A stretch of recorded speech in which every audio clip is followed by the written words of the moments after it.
Welcome to the Seraphine podcast. I am Seraphine Arocha. I'm the mass bandit today.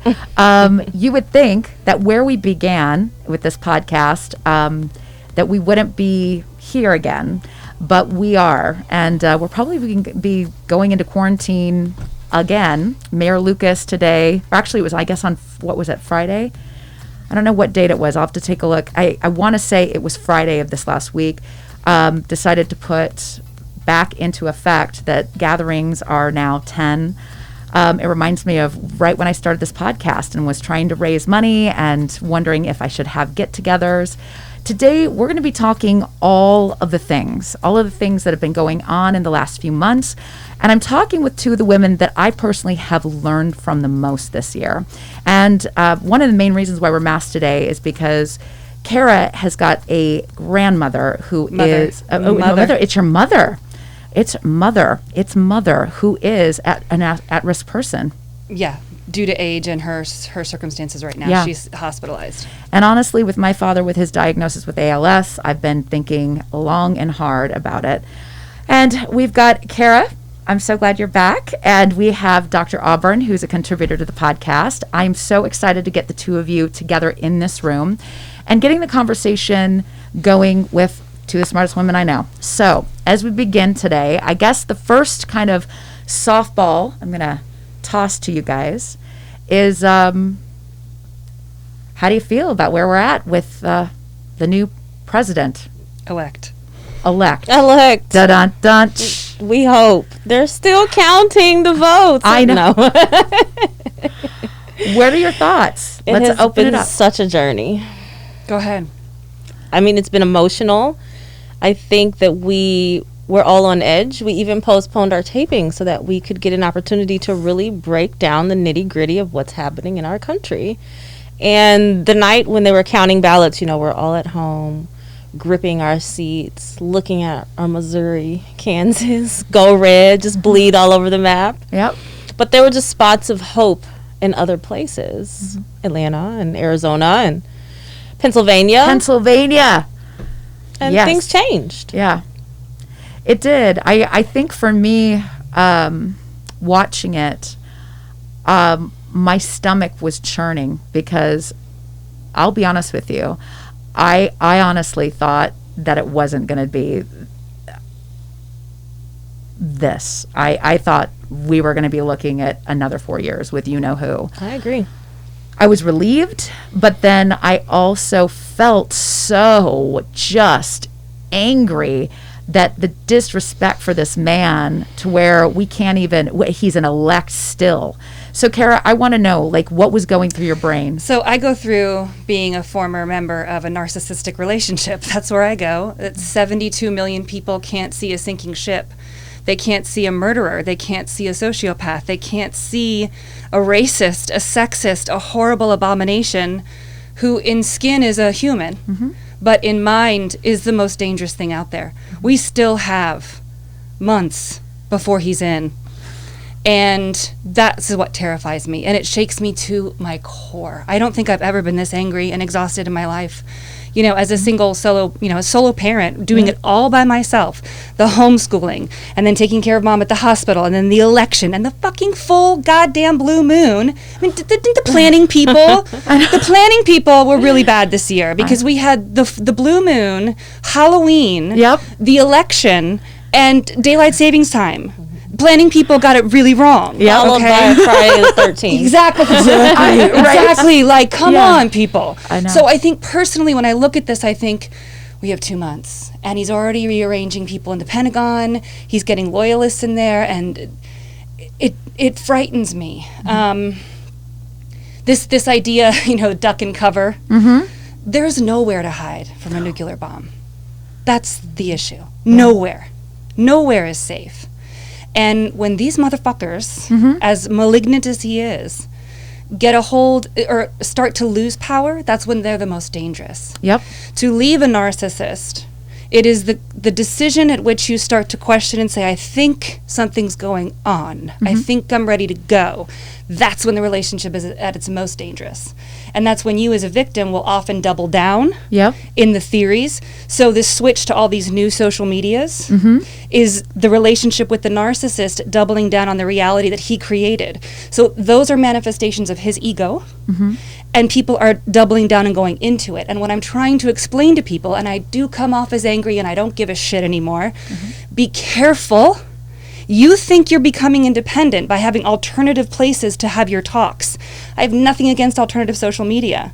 But when such a large critical mass moves to an alternate form of ideology, it is a red flag. It is a red flag so big that it has a swastika on it. Yeah. You know, you've got to be so careful. And people are like, oh, parlor, you know, and I'm like, okay, Yeah. I'm your friend that challenges you. Yeah.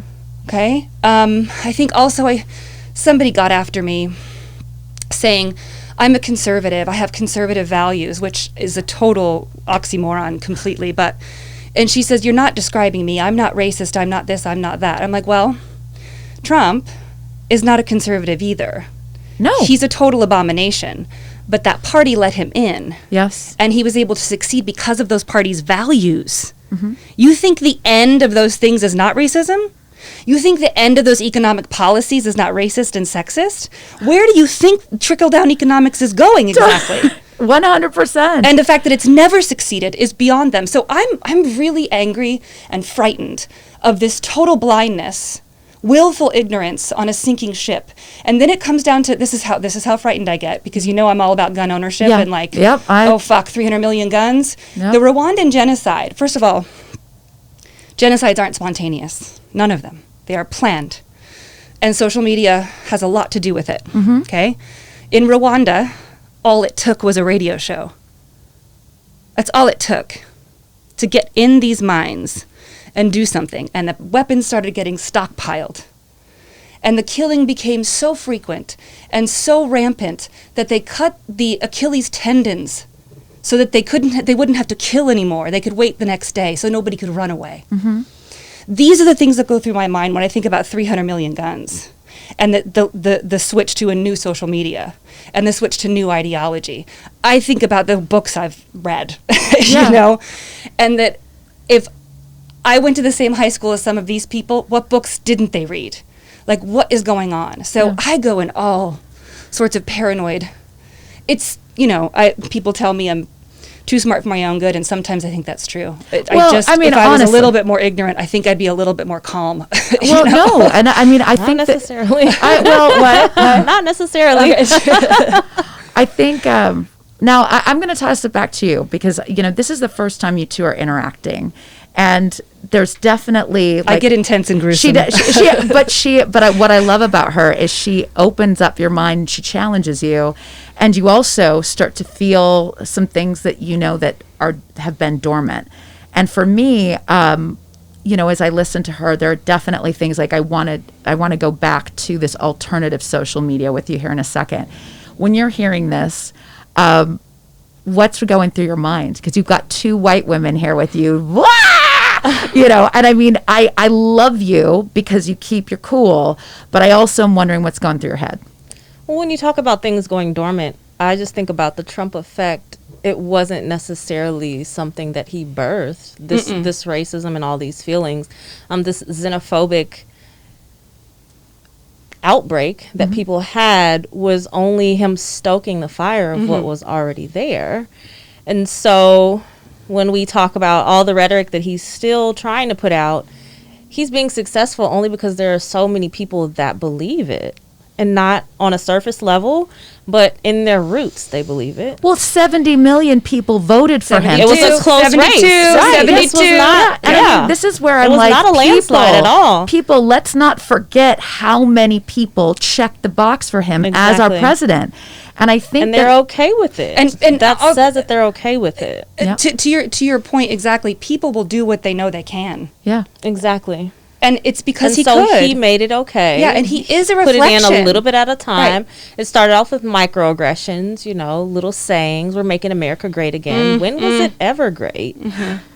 seriously, dial it back for me and tell me what period of time you're talking about. What's the golden age? Thank you. I want to know. Yeah. Golden age is always a fallacy. Yep. We've been asking that. So there's this myth being created, and I think it was a post-Obama fear, right?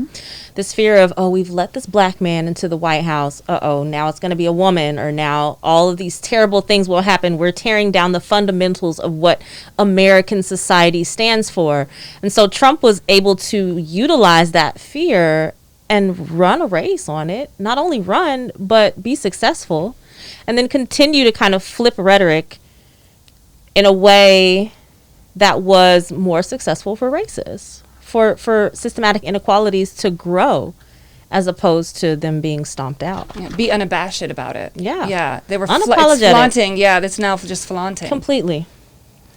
It's for me, I am in a place to where I'm trying to have conversations now with people that I care about, because the other thing that I was just looking at the numbers, and then we have this influx of Republicans in the House. And we're just seeing, so we've got Biden, but we also have this this way of I don't know, is this a way of balancing the scales? Or when you look at fundamental ideas of Republicans, I mean, this is where I'm trying to understand us as a culture now, that we have Biden in here, but honestly, the majority of votes did go for that. I mean, what was it? For the seats in the Senate with Republican, it was a lot of people that voted. It was more. It was the majority, wasn't it? I don't know the stats on that. Do either of you? It was majority Republicans. So that's that check and that balance. Yeah. And it's more of them saying that they're tired of Trump rhetoric as opposed to Republican rhetoric.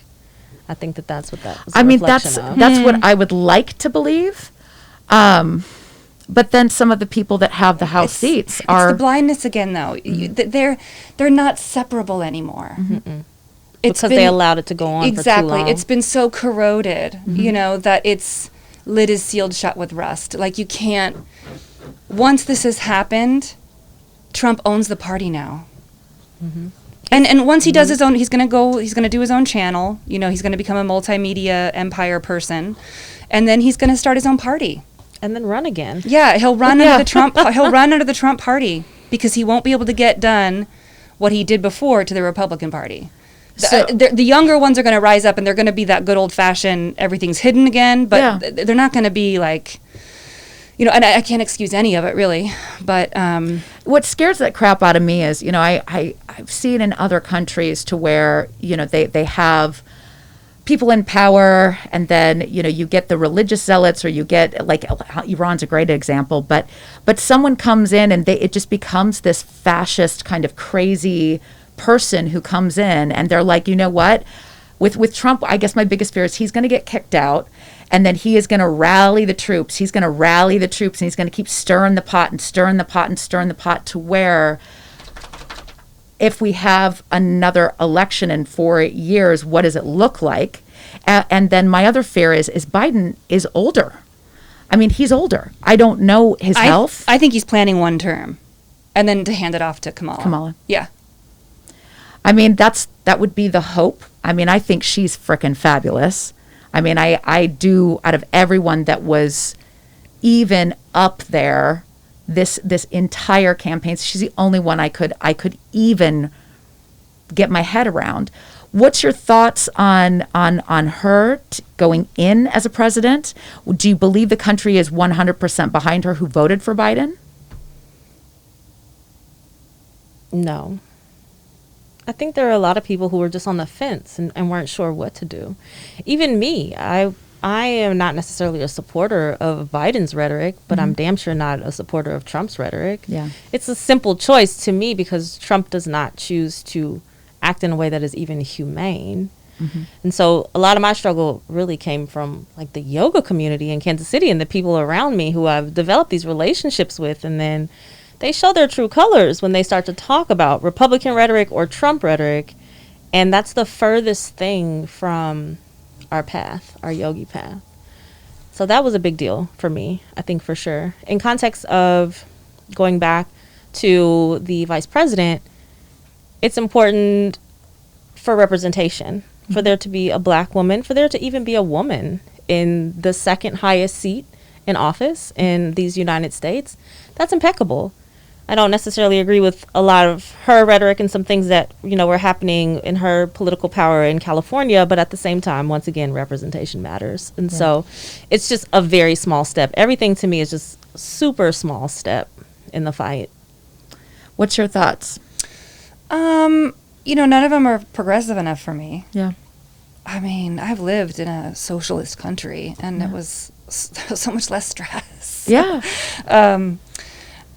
I think what I like about her is you don't mess with her. And we need that. I love that. Mm-hmm. We need that. She can spot it, and she'll call it out. And I love that. And she'll do it because not because she's required to, like Obama was required to be no drama Obama. She does it because that's who she is. She is calm. And she and I think Obama was calm too, but the poor guy, was so watched over to make sure he wasn't going to lose his cool, Well, when you saw him at the start of his presidency, towards the end, I mean, it looked like he'd been through a war. Mm-hmm. He had been. It's called America. Yeah. This is and America. I love how vocal he's being now. Yeah. Oh, me too. Oh my God. Thank God. Yes. It's amazing. Yes. No, I wish he love would. And again, I'm always the one I brought up the Rwandan genocide in 2 seconds. So I'm always the one that wants to go for the heart of it. I'm like, get in there, guys. Yeah. The stuff we have to do is so monumental. And it's got to be done fast because our planet needs us to act fast, So we have to stop. Well, that too. I think of Trump in that context a lot. Yeah, because the earth. If you don't, okay, fine. How we you don't breathe? care about racism, fine. But when you talk about the fires and blaming, the people in the forest management, when part even of that though is it's federal your job, land, it's federal land. It's crazy. that means you just don't care about anything except for your small, tiny lifespan. Like you talked about, it is the symptoms of someone who is egocentric. So he's also sadist. The narcissist. He's a sadist. So there was an article that came out on Medium a while ago, and it was written by a doctor, and so I kind of read it, and I was like, okay. But if I don't see anybody else saying this, then maybe I don't take it, for what it is. But the more this little COVID thing decided to drag on, the more I was like, this guy's a fucking sadist. Because he does not care. He gets off on it. He gets off on it. And when they one of the things this article did is it put together all the quotes they had that were just so bizarre weird from Trump. And the one was where the guy fell on the marble floor at Mar-a-Lago and blood started spilling out of his head. And Trump's response was, I couldn't believe watching all that blood go over that beautiful floor. And that's a sadist. And again, that's like when you see it and you can identify it, you need to claim it, own it, and call it out. Yeah. And people aren't doing that. It's like no normal human being responds that way. Right. Mm-hmm. And it's then human life. It's human life. And I posted that. Did you see the video I posted of that woman? Yes. Oh, Joe Biden, I love you, Joe Biden. I mean, and the whole time he's like, let me hold your stuff. Yep. You get your phone out, you can find it. Yep. And he's smiling. There's care. That is something Yes. I love about him. I He's mean, very it's empathetic. Just, you can feel it. But are we reduced then by that being the standards? Yeah. I know, right? Like, hey, at least to people. At least he doesn't hit me. Right. At least he doesn't hit we me. sound like isn't it- battered women. It's terrible. It's just, and I'm so tired of this mediocrity of constantly is- having to you're settle for right. it because we get these extremes. But It's like, this is- stop putting up these extremes Yeah. so we can actually succeed at something. 100%. I mean, I think I it goes agree. totally. It goes right back to George Floyd. I'm like, what? We have to have someone literally have their knee on someone's neck for us to be like, I don't think that's a what? Okay, so as a white person, as I experience my fragility and bias and everything else that I have, I watched, George Floyd, but then what I was astonished at is when people started to do these reviews, how many times people like James Baldwin or Martin Luther King or Marcus Garvey or any number of people had said, "Get your foot off my neck." Yes. And I in one of my posts I said I go, does anybody recall that black people have been telling you for your whole life that this world is racist? Those names, literally, James Baldwin, yes, 60s and 70s. But you guys have been telling this 20s. the whole time. You've been saying it. Hey, this is a racist country. Hey, we live in a racist world. Hey, this is racist. That's racist. I know what's racist. We have to literally have it play acted out for us. Yes, to even that's my point. It's on TV. Yeah, we've been told our whole lives in video, and we've actually been given that sentence our whole lives, and we don't get it until it's blatant. So I guess where I'm at now is I'm going to kind of go into the segue that Auburn started to go to when Dr. Auburn started to talk about the yoga community, because here we are, and I think about this aftermath of, all right, we have literally been through a beating in the last 4 years. And we should be getting a little bit of breath here somehow, and have some peace of mind going into our communities, and being able to have a dialogue, especially in the yoga community, because we're all so understanding, we're all so open-hearted, and we all So I'll be honest with you, I have received so many interesting reactions from people since I started the podcast. My yoga teaching has completely changed, as I talked to you and a little bit with Auburn about. What have you experienced in the last, let's just go to the last year, because we've been all feeling it for the last 4. I mean, we've been feeling some stuff, if not more, depending on how woke we are. But this year, I just completely felt like, what the hell? Talk to me a little bit about what you've experienced within our own personal communities. And again, we can speak kindly, but in the next breath, I want to speak frankly about what we're experiencing.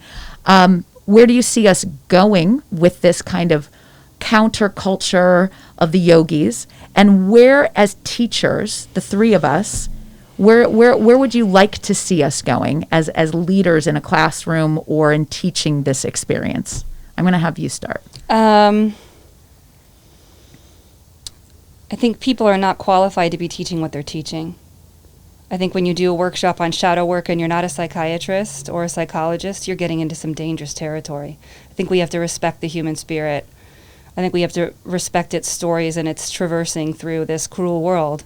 And when you do a little workshop and you bring up all this stuff, it bothers me. It bothers me that we're having trauma-informed yoga. I know that started out as a good thing, but what in your classes are you approaching to where people would have to even talk about trauma? You are not a therapist.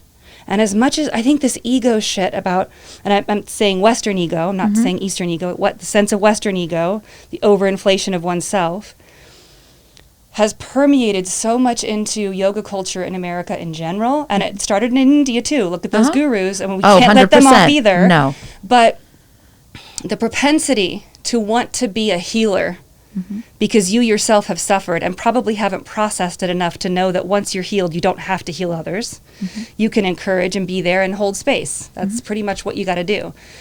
Making everything so deep all the time, over-meaning everything, getting, again, deep fried and put it with ranch, like everything, like, come on, people, like whatever happened to just going in, doing some moves, feeling good, sweating and leaving? I mean, that feels remarkable. The dopamine fix, the heart rate increasing, all of those biological things that make you human are beautiful things. Yes. That alone in itself is magical. Why do you have to put I make fun of these 20-year-olds. I'm going to start the class with a quote from Ralph Waldo Emerson. And it's like, I know you don't know Emerson because we just say Emerson. Yes.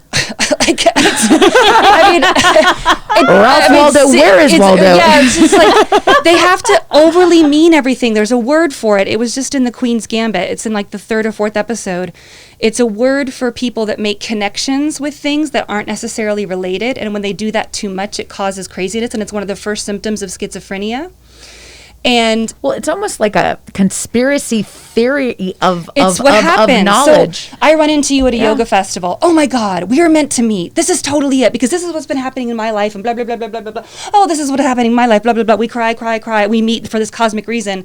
And we've worked ourselves up with these vulnerabilities that were just these raw wounds, instead of like, take care of it at your therapist. Get stronger. Get meaningful where meaningful matters. Yes. How about some ancestors? You know, like, I mean, get to your family. Like, think about your trajectory and stuff. But overdoing all of that is the first problem, I think.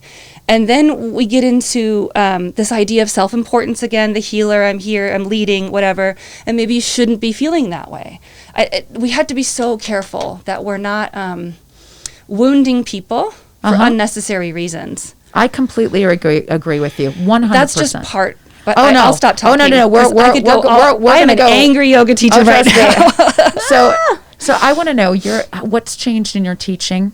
What have you experienced since going through all that we have from the beginning of the year till now? And how is your teaching evolved? I think my teaching has evolved because people are more aware that representation matters. So they're creating new opportunities for space for different yoga, comedic yoga, teaching at a couple different places and things of that sort. So it comes with a good and a bad side, though, because people want to do research on people of color or yoga of color or these experiences of color, but they don't want to do it in the right way. They kind of want to misrepresent it in a way, or like, oh, we're gonna take a field trip to come and see this yoga I had someone that did that, announcing this field trip to come to yoga on the Vine. Well, it's not like a zoo, we don't want to become the object. It sounds like tourists in Harlem. Tourism, yes, I've designed one of those, an art one. It was very cool. But you want to make the people a part of that experience. You need to help them interact in the right way so that they are not the object but the subject. So make it more educational. Say, hey, this is why 18th and Vine is a historic district. It's not the black area because black people made it that. We were only allowed to be in this certain section of the city. Did you know that? Use that as the opportunity and help people understand why people are forced to be in certain areas and why we're celebrating that. We're turning what you've done on its head and we're celebrating it and creating community here. And this is where we're flowing. So I've been teaching yoga on the Vine for a few months now, and that's been interesting. Just seeing people's reaction, white people's reaction coming down to an area that may not be considered the best part of the city, and just their interactions with me concerning that. I think also I've become kind of a safety net because people will say, oh my gosh, I've taken your class at Core Power or I've taken your class somewhere else, and they feel that comfort level with me as a person. So I think that feels good to an extent. And I just love the opportunity to be able to teach comedic yoga and help people understand that it's a yoga that has predated Indian yoga, and it's about movement and it's about community. So those opportunities have been exponential. I think that with my anti-racism training, people who I have trained with or fellow teachers, I've seen a change sometimes. Like, it could be something very subtle, like an unfollow, or you notice that they're not liking your things anymore, or they just completely disappeared. And I can understand that. I've been a lot more vocal about things other than yoga since March, because I just feel that it's that I haven't changed. The culture has changed, and it's allowing me to be able to do that.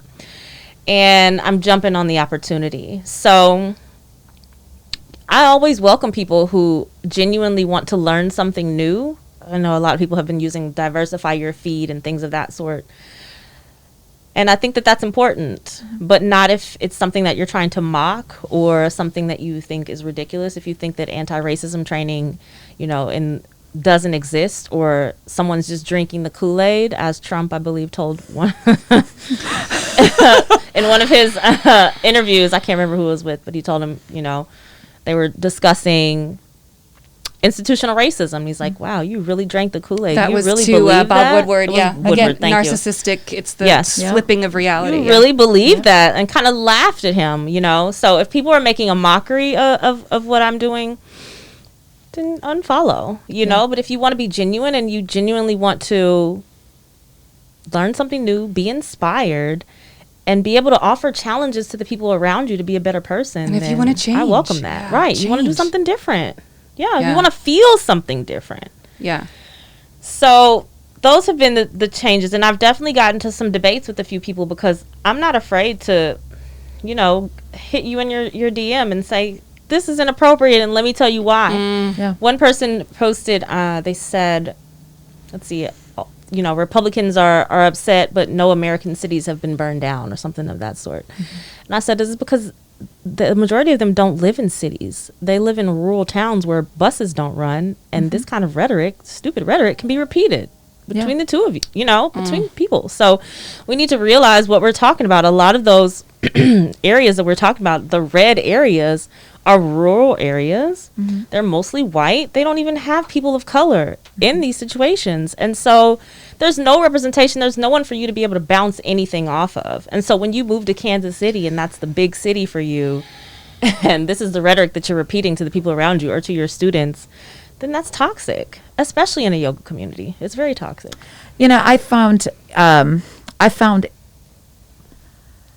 that right now I'm in a place of understanding that because I may be new, so new to information, new to an idea, I'm tasting, permeating. I'm actually experiencing something that I've never experienced before. For me, it's ideologies, it's philosophies, it's going into classes. For instance, you know, when I first learned about Kemetic yoga, it was through you, and I started to read. I started to follow some of the pages on Instagram. I wanted to learn, but there is a sense of that. I wouldn't call it imposter syndrome because I'm not an expert. I'm not claiming to be an expert of being the all-seeing yogi. I'm just a yoga teacher trying to learn about different ways to teach yoga. I think that in this year I've learned that to be a tourist in other people's worlds, you have to be respectful of the fact that you're not just visiting, you're living within a country that has multiple cultures, diversities. So for me to go to 18th and Vine, it's not a field trip. I'm driving down the street. I live in the neighborhood. Right. I think that it's us retraining our brains that we don't have to be on the outside looking in, and that even though if we're new to an idea, it doesn't mean that we just look at it like a textbook and go, well, okay, I experienced that today, check mark. Right. I think it's about asking questions. It's about not using terms like tourist or field trip, or I hate using any words that separate, but in the next breath, I have to own the fact that I didn't know anything about Kemetic yoga until I met you. Now I'm curious. I went to, when I talked to Christian about you, and I was like, we need more diversity within the health club we work at. And I love that we have it, but there's also this really interesting emotion in me right now to where I know I have so much more to learn. So it's those moments to where I have to kind of be quiet, listen, but also try out what I've learned. And that's the hardest part, I think, right now is all right, I've done this work, I've been reading, I was more political this year than I've ever been in my entire life. Sure. But I still feel awkward. I still feel uneducated. And sitting next to you two women right now, I have moments where I'm like, when you started to talk about the alternative social media, I'm immediately a mental note, like I'm going to go look that up because I want to come to the table to sit with you guys and to have the conversations and be on that level. But it's also super intimidating when you feel like, I'm a smart person, I'm an open person, and I do understand, to some degree, I do understand those white women who get like, well, I'm not a racist, I don't see color. Like, I get it, because I was brought up in a household that's like, how did you call yourself a racist? We were taught colorblindness in the 90s. Yeah, totally. Exactly. Was a thing. Exactly. Yeah. So it's hard. I guess It's also, it's you not know- hard. It's not hard. You know what it is? I'm learning to get that word out of the system. What it is it's just this. It's a trial and error of learning Yeah. and trying to use the words. White women training. A big part of white women training that you absorb is you got to be nice. Yeah. Oh my God! If you are not nice, then something is wrong with you. Yeah. Or you're And- crazy, or Right, being but for me, it's being exposed as being uneducated. But when someone calls you out and Mm-hmm. saying that's a racist statement, the reason why we are so fragile is because it shatters our training that Mm-hmm. we're supposed to be nice. yes. And so we are upended because it means to us Mm-hmm. we've done something horrible and we've hurt somebody. So our training is that fragility. Women our fragile. How do I say this? Our training gets exposed through the fragility, right? Uh-huh. And so we as white women have to be willing to be wrong and absorb it. Have to be willing to make mistakes and possibly hurt people and absorb that. We've got to be able to listen, sit down, and shut up and hear things. Because last time I was here, I told you about my experience at seminary. And something you had said in one of the podcasts is like, when you start to study it, when you start to realize it, it can, and I could have also gone into my own thing based on something you said, but it's that when you're in that place of studying it, it's jarring. You got to take care of yourself as you study this stuff. It's very wounding. And also to know that you participated by your own waking up every day and saying it doesn't affect me. Yes. You know, just enough to know the speeches of Martin Luther King, just enough to know that I'm not actively out there, hating people. That's enough, right? And so now we're told that our training was inadequate. Yes. Our training only gave us the possibility of a path to proximity to power. That's the only thing we were trained for. And so as our proximity to power gets threatened by taking other sides, which are really just human, but being pulled into this direction where you're going to have to risk falling over that nice speed bump, the nice speed bump, Yeah. right? Does that make sense? It does. Does that make sense to you in your observations? And Okay. yes, and it's as if you have to get over that part to get to the next part, to the action. Yeah. Mm-hmm. The strategic action that leads you into being anti-racist. Mm-hmm. Yeah.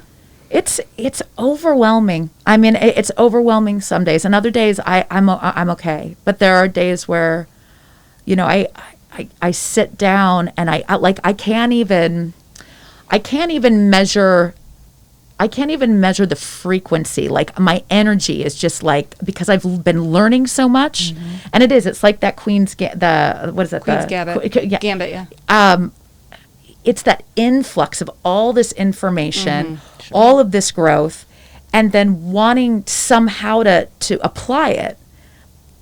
But it takes years to Yes. apply it and to Yes. do it in a way that's effective. And I think that's what I've learned with this podcast too, is this sense of wanting to rush in, do something well, and then this influx of people and ideas, but then realizing, like, some of the people I sit across from, I don't share their ideas, and that it's okay to have the conversation, but that it's just, it's starting to streamline. What is your hard yes? What is your hard no? And that can be jarring. Yes. Boundaries. You have to peel back those layers and keep boundaries. Yes. The layers of knowing what someone is thinking, when no one is around, or what their character really entails. What would they say if I wasn't sitting here? Being a fly on the wall. I find that very interesting, especially as all of these political things have unveiled But wouldn't you say themselves. that the African American population has always had to lead that kind of double life? Oh, yeah. They've always kind of had to assume We always that code switch that and- you're and- interacting with people that aren't being themselves around you. Yes. I mean, isn't that a mind fuck? Yes, all the time. Well, so much so that I don't even think about it anymore. Sure. It's like when I meet a white person, you have to prove that you're an ally. It's like I don't think about sexual harassment. I don't anymore. even think about it the other way around, you know? Right. It's crazy. You know, my husband gave this example the other day that I'm totally applying now to my life. And he said to me, he goes, there are times where I reach out for your hand and you've got your phone in your hand and you immediately go up and you put your phone away and you grab my hand. And he's like, it bothers me. He's like, it bothers me so much. And he's like, because I just want to be able to hold your hand for you to relax and not overcorrect yourself, you know? And I thought about this year, and I thought about my podcast with the two of you, the first one I had with you, the nerves I had with you, and this sense of overcorrecting myself because I want to show up for people that I care about. Mm-hmm. And then also understanding that in my own head, there's that little bit of doubt in my head of like, oh my God, I what am I going to say? I don't know, you know, but then I have so much to say. And this overcorrection of where we have opinions and where we decide to do exactly the opposite and say nothing at all. And I told my husband, I said, you know what? Well, at least I'm creating a habit in my body to where as soon as I feel human contact, I don't want my phone. I was like, it may seem false, it may seem fake, but I'm learning how to, like, it's relearning something that's been instilled in my body. Sure. And I feel like it's the same thing with just conversation now. I can't tell you, pedagogy. Mm-hmm. That word for me was such a vulnerable moment with you because I knew that you're just hands down a smarter woman than I am. In the regard to your thesis, you're the fucking expert. And here I am sitting across from you and I'm like, what the fuck does that word mean? Can I say it right? And how am I going to qualify myself as her friend? And let alone even calling myself a fucking ally sounds like I can't even go there.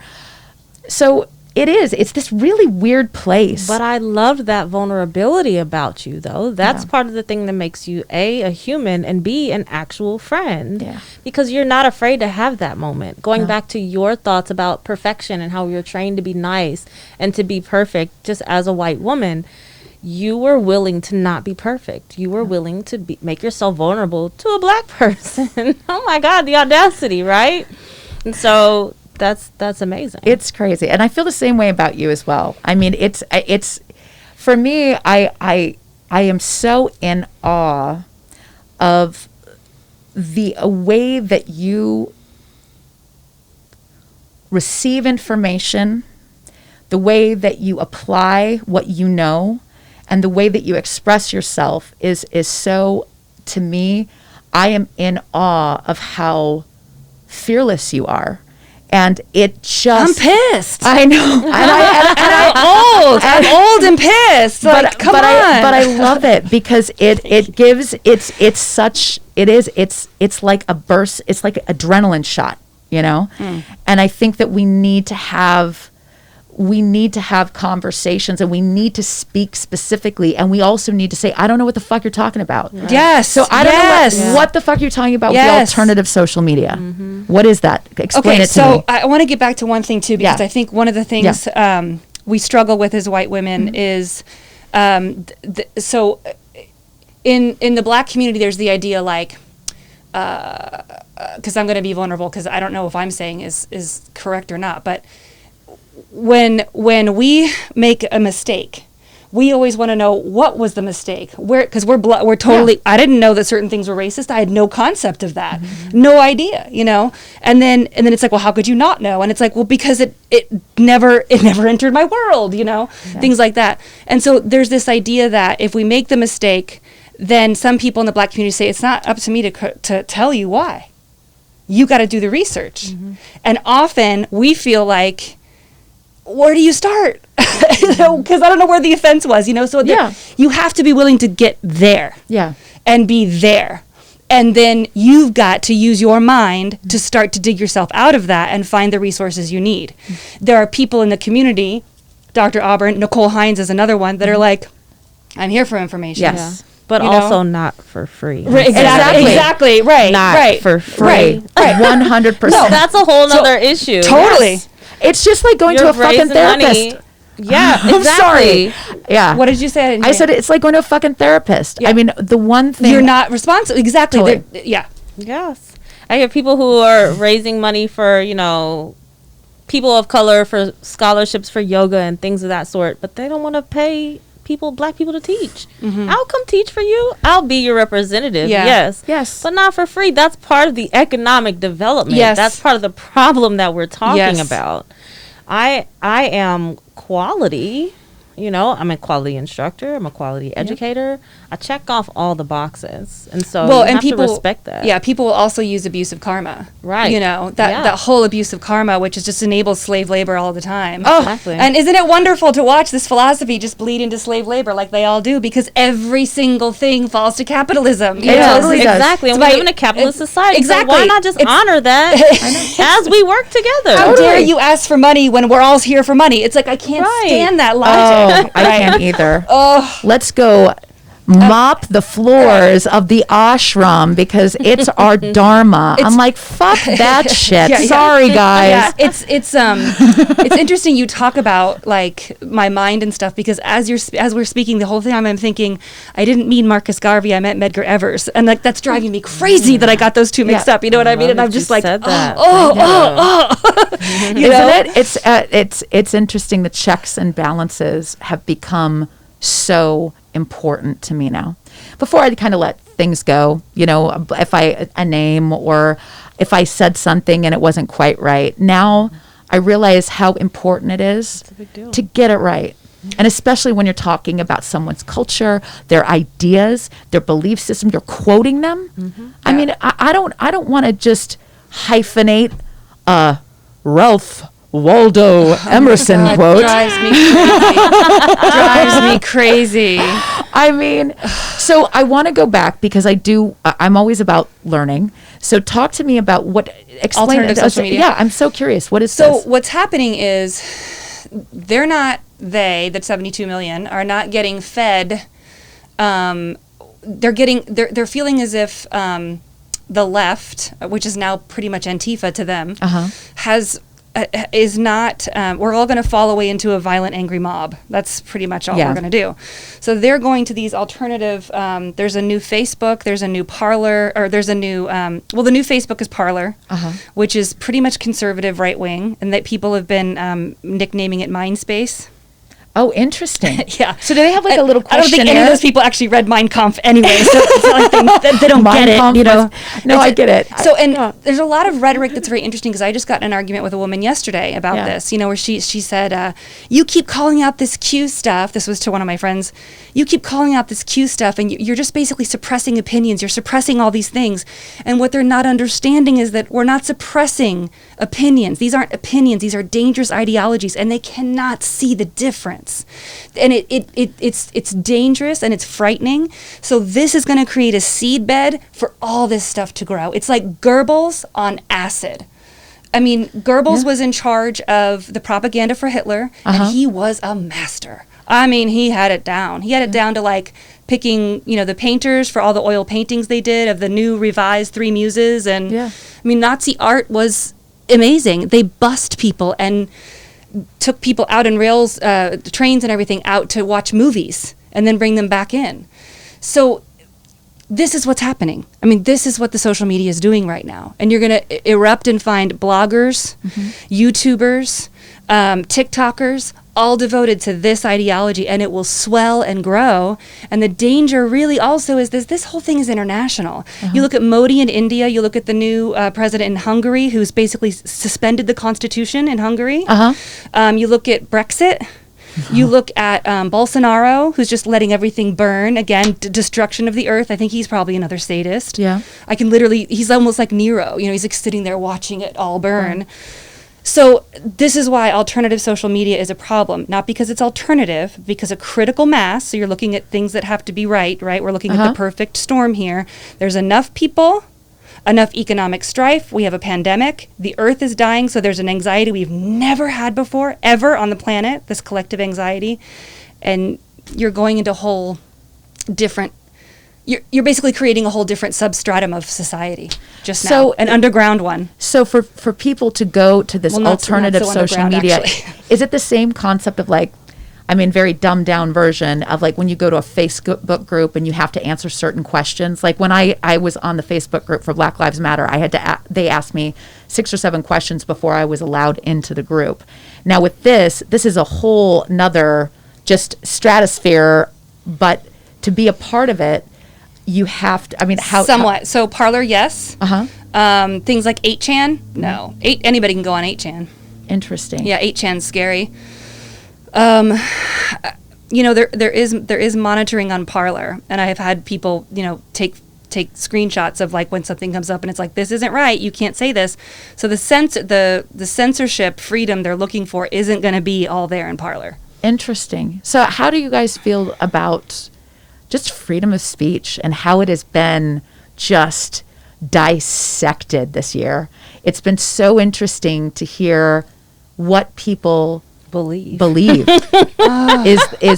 Is freedom of speech versus, Wow. I don't know. I mean, I and where do we draw the line? I don't know. I'm not sure that there is a place to draw the line, because just the same way we're sitting here talking about our beliefs, people in the alternative realm have those same beliefs about what they think. They think it's just as legitimate. So where do you draw the line? What we're talking to them is completely insane. It's tough To because someone on Parler, you know? Yeah.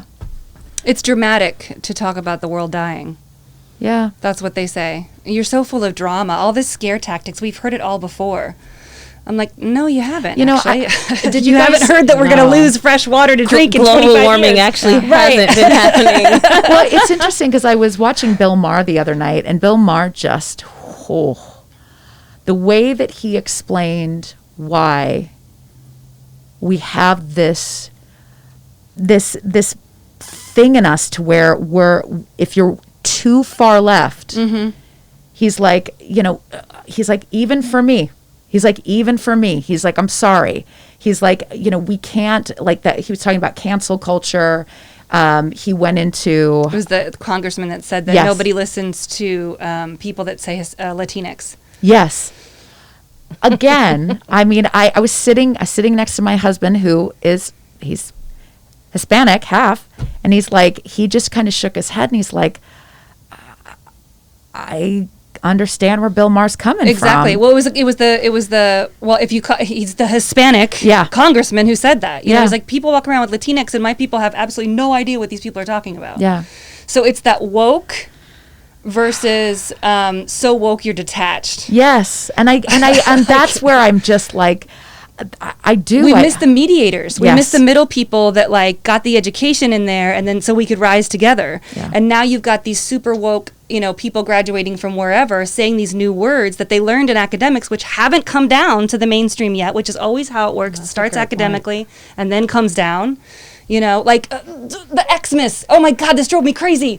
People are saying that Xmas means you cross out Christmas. Yes. And yeah. I'm like, oh my God, You're people. getting rid of Christ. Or my X is shorthand for Christ. Yeah, Any theology yeah. student can tell you that. You just write X when you're writing Christ. It's just shorthand, people. Nobody's No. Xing out anything. No. But that's a great point, though, because the first article that I gave you to start with this, I Yeah. wrote it in 2016, and I was using the term anti-racism. And people then, when I published it, they were like, whoa, this term is groundbreaking, you know? Now I'm like, great, 4 or 5 years later, I can finally talk about it Why in a didn't I public trademark it? forum, Isn't you know? it? Seriously.